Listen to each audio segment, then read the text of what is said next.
Hello everyone, myself Priscilla. This is a new initiative brought to you by Transform IAS Academy. In this we will be detailing the current affairs on a daily basis related to UPSC and KPSC exam. So let's get started for 26/6/2018, the Hindu analysis. So here the first news item is with respect to India and Seychelles talk of mutual welfare. So it's about the India-Seychelles relations. So it's basically a diplomatic ties which was established with Seychelles after its independence in 1976. So Seychelles is nothing but a small highland country in the Indian Ocean which comprises of almost 115 small highlands, and it is a multi-ethnic and a multilingual society comprising of the people of the French, British, Indian, Iranian and also the Chinese descent.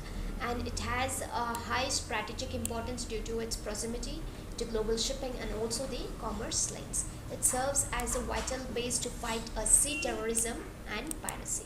So this is the one which is actually serving as a vital base to fight the sea terrorism and as well the piracy.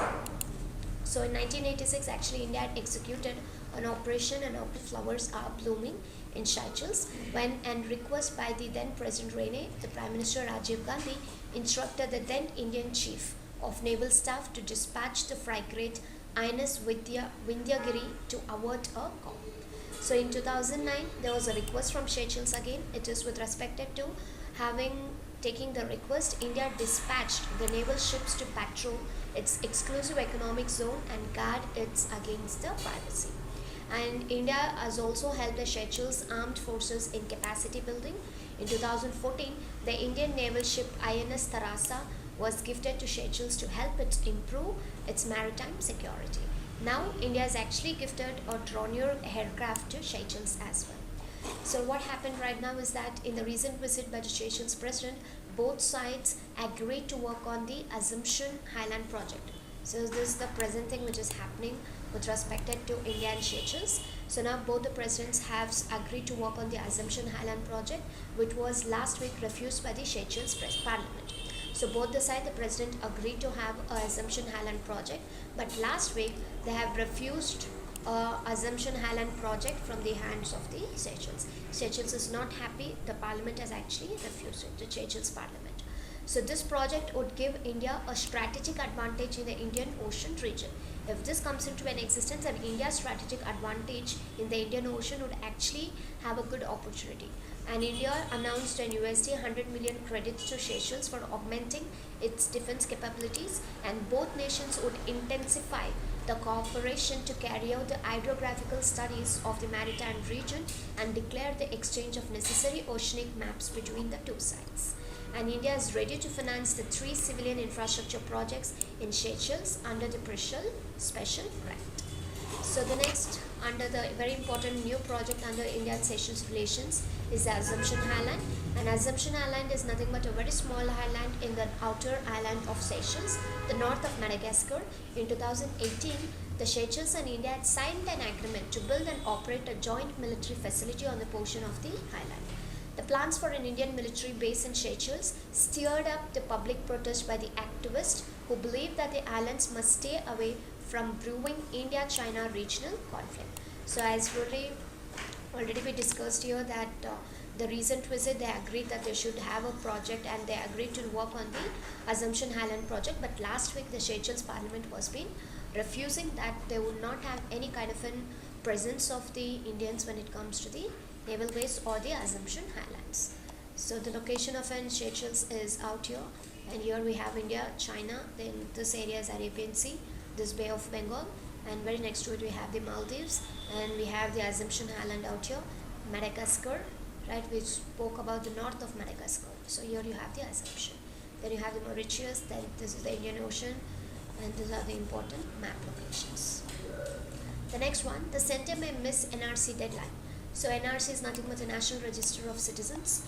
So it actually contains the name of Indian citizens of Assam. And this was prepared in 1951 after the census of 1951. An NRC updation of 2014-16 across Assam includes the name of those persons who appeared in the NRC 1951 or any of the electoral rolls till 1971. So here the particular persons whose names would be listed in the 2014 updation would be those people's name who's already been appeared in 1951 NRC census, or at least they should be in part of the electoral rolls till 1971. So Assam likely to miss the deadline for publication of remaining draft of National Register of Citizens, and we have the extended deadline is from June 30 to July 8th.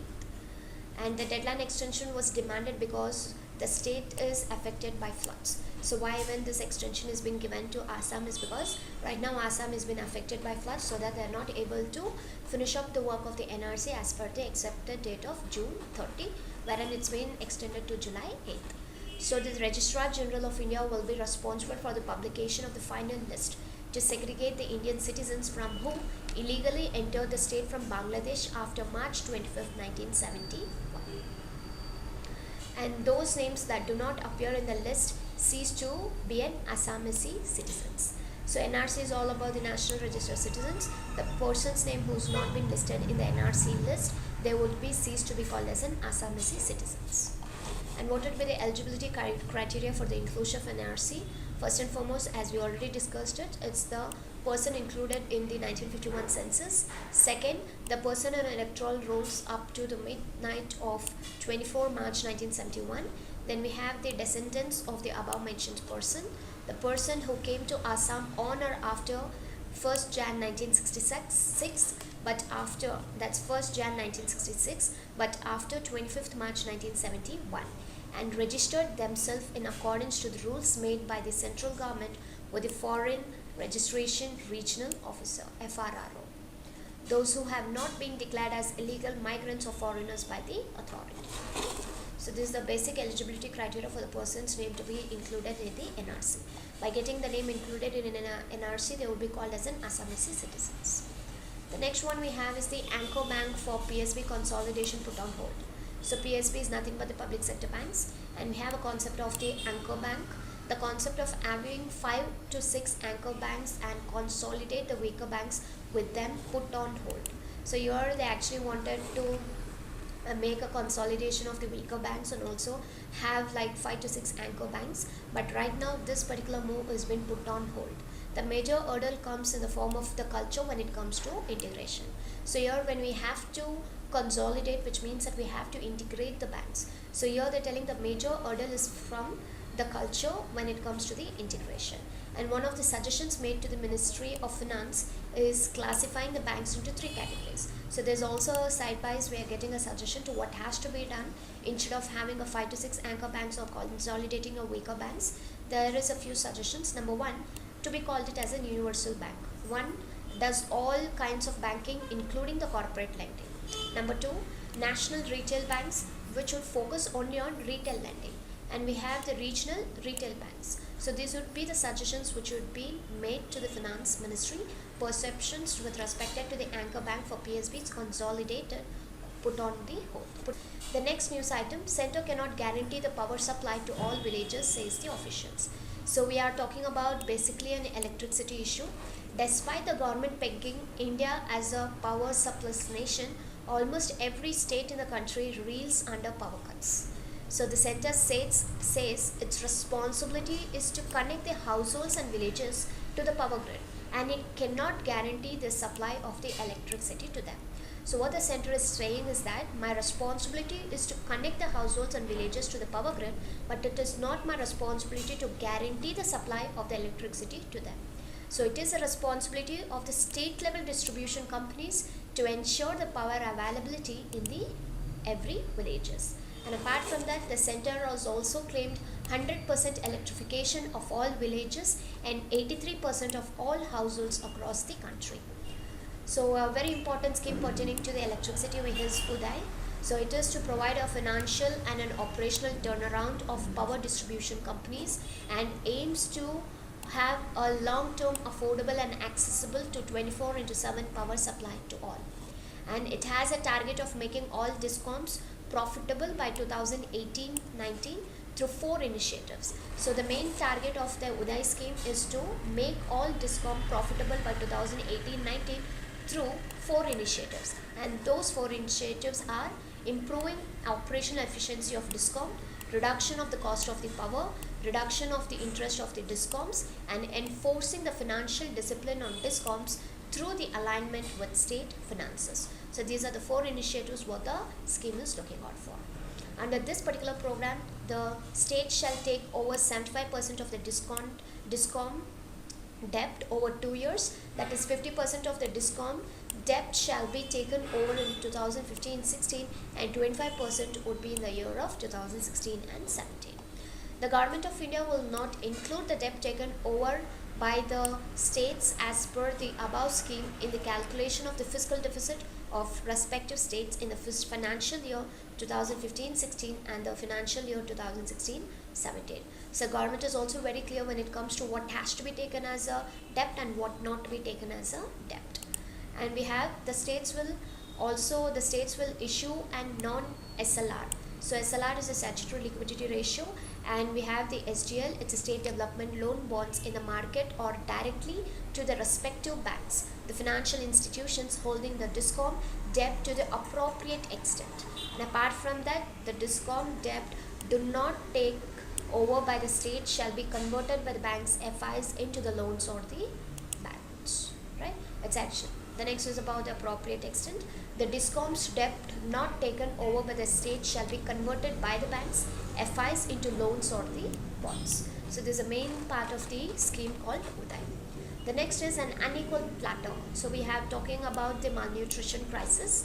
So it's Maharashtra, being India's richest state, is suffering from a high level of malnutrition among the children in the tribal belts. So despite states having a per capita income as doubled since 2004, its nutritional status has not made a commensurate progress. The reasons, first and foremost, if you know this is a problem with the malnutrition crisis, what would be the reasons pertaining to it? The first reason is that, and it is actually the acute food insecurity in the tribal households is due to the loss of their traditional dependence on the forest livelihood. First and foremost, there is an acute food insecurity in the tribal area, especially because of their traditional dependence on the forest livelihood. Second, the state's deepening agrarian crisis. And the third one, weakening of public nutrition programs like Chacha Bacha and integrated child development services to check the malnutrition. And the state's budget on the nutrition expenditures has drastically declined from 1.68% in 2012-13 to 0.94% in the year 2018 and 19. So that's about it. And what is the nutrition adequacy is all about? So nutrition adequacy is calculated by the differences grouping of food, which includes like cereals, the roots, the tubers, legumes, nuts, dairy products, flesh foods, eggs, fish, dark green leaf vegetables and other fruits and vegetables. 26% and 57% of the children, that amounts to 83% put together, had food from only 2 to 3 of the 8 food groups. So they are telling that the nutrition deficiency, and these are the nutrition adequacy that we have to calculate on. And almost like 83% of the particular children are having the food only 2 to 3 of the 8 groups of the food what we have here. So above the 8 groups, only 2 to 3 is what the children are getting. 83% of the children are getting in our country. Stunting. The stunting is a serious form of malnutrition or chronic undernutrition during the most critical periods of growth and development of a child. So the development of the child is very important, and the stunting happens when a proper nutrition is not being given to the child at the age of growing. So what happens here, stunting means it is actually characterized by low height for age. As per the age, you have to have a required height. The time you don't have a required height as per the age, that would be called as in stunting, and it is caused mainly due to insufficient nutritional intake, often triggered by recurrent diarrhea. So they're always having an insufficient nutrient intake. They're not having a proper nutritious food, and also they're also being triggered with the infections such as diarrhea. Stunting is caused by an insufficient intake of a macro and micronutrients, and India has the highest number of stunted children worldwide. And the survey with respect to the National Family Health Survey 2015-16 and 2005-6 highlighted the following pointers. Though the stunting has declined from 46.3% to 34.4%, the wasting rates have increased 16.5% to 25.9%. 6%, and underweight rate is 36%, has remained static in the last decade.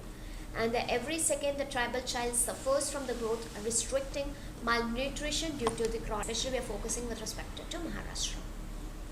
And the next news item is toxic air is causing the malnutrition in trees. So here just now we finished about the malnutrition of the children, which was put together 83%, but just because of the air pollution, which is the trees also are getting affected, and you can also see address the malnutrition in trees as well. So air pollution is causing malnutrition in trees as per a new study published in the Nature. The key highlights of the study are given below. One is the mycorrhizal fungi is hosted by the trees in their roots to receive the nutrients from the second one. These fungi provide an essential nutrients like nitrogen, phosphorus, potassium from soil in exchange for carbon from the tree. This plant-fungal symbiotic relationship is crucial for the health of the tree. And however, the high levels of the nutrition elements like nitrogen and phosphorus in the mycorrhiza changes them to act as pollutants rather than nutrients, the findings showed. So this is about it. And here you have, it can be seen in the form of a discolored leaves. So what you can really make a proper understanding when it comes to the malnutrition of a tree is that it is seen in the form of discolored leaves and also excessive falling of the leaves. This is an alarming trend of the tree malnutrition across Europe, which leaves the forest vulnerable to pests, disease and climate change. The main reasons pertaining to it would be ecosystem changes are negatively affecting the health of the tree. Secondly, the air pollution impacts the trees by harming fungi. Air pollution impacts the trees by harming fungi that is important for providing the mineral nutrients to tree roots. So these are the important reasons to why the malnutrition of trees are occurring. So what you have to do is just read them once again so that you get a concept clear, so that you will understand what is a problem pertaining to the human as well as the environment pertaining to the structures. Next one, uniquely placed. So this is the 13th Finance Commission recommendation which we are talking about. So it is it's a twin guiding principles where the equity and efficiency, and it accorded 47.5% weight to fiscal capacity distance. The per capita GSDP was taken as a proxy for fiscal capacity, but states were divided into two groups. One is general and the special category states under the 13th finance part. An average tax to GSDP ratio was higher for the former. There are 3-year per capita GSDP was computed separately in these two groups. Weighted means of the tax of GSDP, the ration obtained, and the per capita tax revenue was assessed for each state.